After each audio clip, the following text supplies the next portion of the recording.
Do you believe that China can accept India as a peer in its Sino-centric view of the world? Does it matter? Well, let me start with the first part of it, which is what's happening at the border.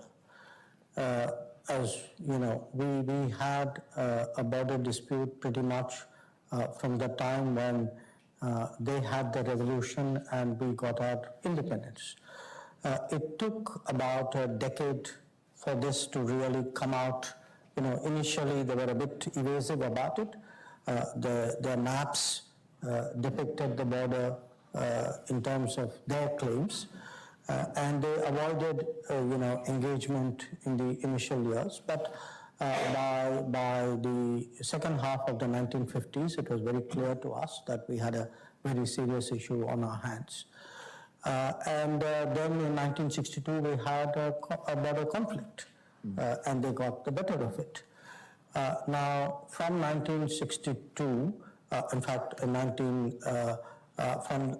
before the conflict, we had withdrawn our ambassador, and it was only 1976 that we resumed ambassadorial relations.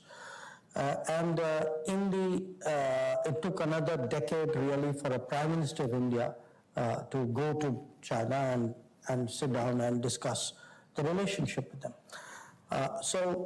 In the 1990s, both countries made an effort to discuss the border, but stabilize the border while it was under discussion.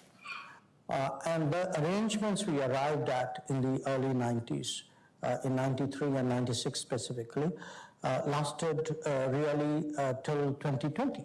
There were very specific arrangements about not bringing a large number of troops to the border, and then there were further agreements about what happens when patrols interact with each other. So from 1975 till 2020, there was actually no bloodshed on the border at all. But then we saw in 2020, for whatever reason, the Chinese did not continue to adhere to the agreement, and we had a big movement of troops to the line of actual control, and eventually there was a clash. Quite a few soldiers died. And what that has done is it has really vitiated the relationship. It has vitiated the relationship, one, in terms of bringing back memories of a conflict and of sharp differences. But it has also raised questions about a neighbor. When you say, when you have an agreement, it's important that agreements are kept to.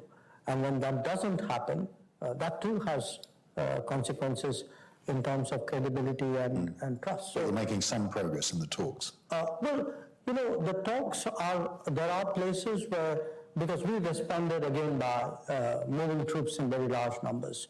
So what happened was we ended up with a number of points where there is very close-up deployment of troops, which is fundamentally dangerous. Yeah.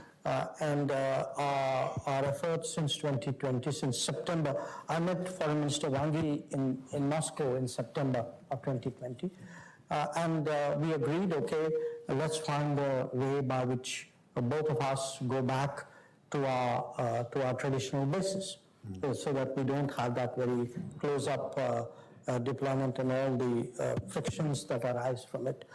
Now, since September 2020, we have solved a number of these situations, but there are some which are still under discussion. Okay. So this is still a discussion going on. So what about the bigger question? Now the bigger question, there is a certain reality, which is the rise of China. There's an equal reality, the rise of India.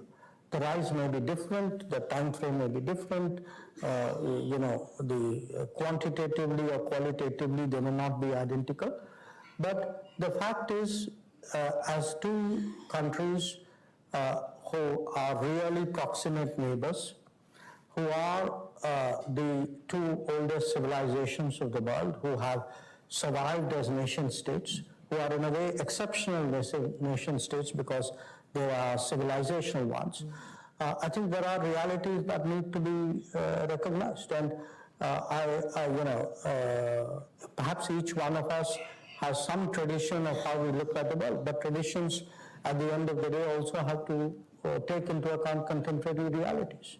I mean, I am today the fifth largest economy. I am the largest in terms of population. The impact that India would make, and the fastest growing large economy of the world today. So those are realities that have to be factored in anybody's calculation, not just in China's.